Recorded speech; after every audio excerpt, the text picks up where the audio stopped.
श्री शिवाय नमस्तुभ्यम दोस्तों, हर हर महादेव। स्वागत है आपका हमारे YouTube चैनल शिव और शक्ति में। ओम गण गणपते नमः। माँ भगवती दुर्गा की कृपा सदैव आप और आपके समस्त परिवार पर बनी रहे। मार्गशीर्ष मास की कृष्ण पक्ष की संकष्टी चतुर्थी को गणाधीश चतुर्थी के नाम से भी जाना जाता है। इस दिन भगवान गणेश की विधि विधान से पूजा की जाती है और भगवान गणेश की कृपा की प्राप्ति के लिए व्रत धारण किया जाता है। संकष्टी चतुर्थी के लिए भगवान गणेश की पूजा आराधना करने से किसी भी प्रकार की परेशानियों से मुक्ति मिल जाती है। इस व्रत को विधि विधान से करने से आपके जीवन में खुशियां भी आती हैं, जीवन में सफलता भी मिलती है, बाधाओं से भी मुक्ति मिलती है और कई प्रकार की परेशानी चुनौतियां जो हमारे जीवन में आ रही होती हैं उससे भी आपको मुक्ति मिल जाती है। व्रत को धारण करने से भगवान गणपति प्रसन्न होते हैं और अच्छे स्वास्थ्य की प्राप्ति होती है, सद्बुद्धि की प्राप्ति होती है, समृद्धि की प्राप्ति होती है, कृपा समृद्धि संतान सौभाग्य हर प्रकार का आशीर्वाद भगवान गणेश की कृपा से प्राप्त हो जाता है। इसलिए प्रत्येक गृहस्थ आश्रम को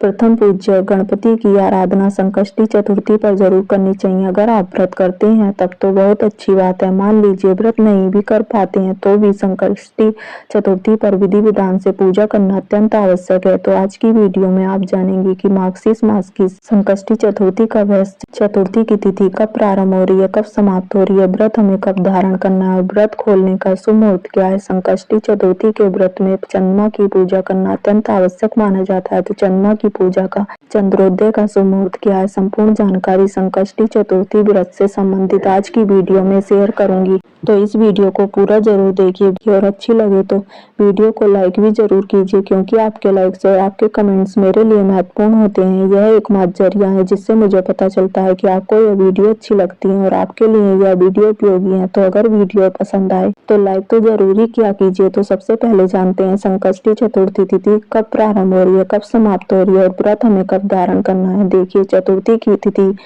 प्रारंभ हो जाएगी 18 नवंबर को शाम को 6:55 पर। चतुर्थी तिथि समाप्त होगी 19 नवंबर शाम 5:28 पर। अब व्रत हमें कब धारण करना है। देखिए, चतुर्थी का व्रत जब हम धारण करते हैं, मतलब संकष्टी चतुर्थी का व्रत तो जो धारण किया जाता है उसमें चंद्रमा का बहुत महत्व होता है। चतुर्थी का चंद्रमा हमें प्राप्त होता है, उसी दिन हम व्रत करते हैं। तो इसके अनुसार 18 नवंबर 2024 को सोमवार के दिन संकष्टी चतुर्थी का व्रत धारण करेंगे, क्योंकि 19 नवंबर को चतुर्थी का चंद्रमा हमें प्राप्त नहीं हो रहा है, इसलिए 18 नवंबर को ही व्रत किया जाएगा। 18 नवंबर को सूर्योदय काल का समय है सुबह 6:46 पर और सूर्यास्त का समय है शाम को 5:20 पर। इस दिन ब्रह्म मुहूर्त का समय आपको प्राप्त हो रहा है सुबह 5:59 तक।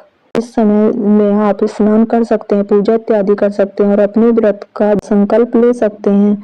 18 नवंबर को अभिजीत मुहूर्त आपको प्राप्त हो रहा है सुबह 11:50 से दोपहर 12:35 तक। अभिजीत मुहूर्त में आप कोई भी शुभ कार्य कर सकते हैं, पूजा पाठ कर सकते हैं, दान धर्म कर सकते हैं, कोई नया कार्य भी प्रारंभ कर सकते हैं। और 18 नवंबर को राहु काल का समय आपको प्राप्त हो रहा है सुबह 8 से 9:29 तक। राहु काल में कोई भी शुभ कार्य प्रारंभ नहीं करना चाहिए, ठीक है, लेकिन अगर आप पहले से कोई शुभ कार्य कर रहे हैं तो बिल्कुल इस समय में भी कर सकते हैं। अब बात करें भगवान गणेश की पूजा के शुभ मुहूर्त के बारे में, तो देखिए सुबह 9:20 से सुबह 10:46 तक भगवान गणपति की पूजा का विशेष मुहूर्त है और शाम को प्रदोष काल में 5:26 से शाम 7:06 तक पूजा का शुभ मुहूर्त है। तो प्रदोष काल में पूजा अत्यंत आवश्यक है, इस शुभ मुहूर्त का ध्यान रखिए।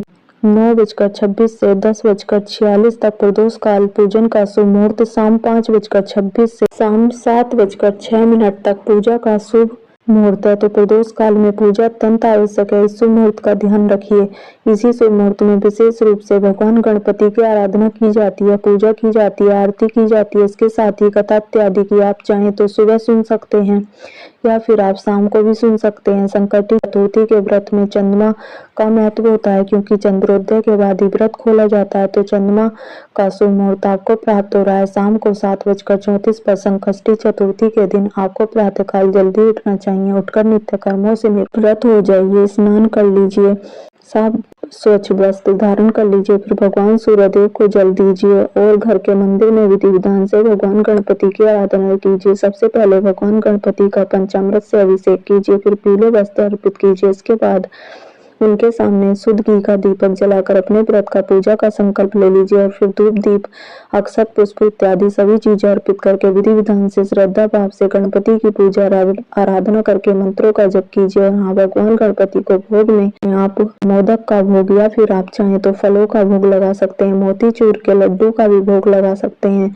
सबसे आवश्यक होता है दुर्वा अर्पित करना। हरी हरी दुर्वा भगवान गणपति को अर्पित की जाती है तो भगवान गणपति प्रसन्न होते हैं, इतने प्रसन्न होते हैं कि मनवांछित कामनाओं की पूर्ति कर देते हैं। इसलिए दुर्वा अवश्य अर्पित कीजिए। व्रत करते हैं तो भी कर सकते हैं, व्रत नहीं करते हैं तो भी कर सकते हैं। और पूजा करने के बाद व्रत की कथा सुननी चाहिए तो संकष्टी चतुर्थी व्रत की कथा की वीडियो आपको सुबह मिल जाएगी। तो कैसी लगी आपको ये वीडियो? अगर वीडियो अच्छी लगी हो, उपयोगी लगी हो तो वीडियो को लाइक करें, चैनल को सब्सक्राइब करें और कमेंट बॉक्स में हर हर महादेव अवश्य लिखें। धन्यवाद।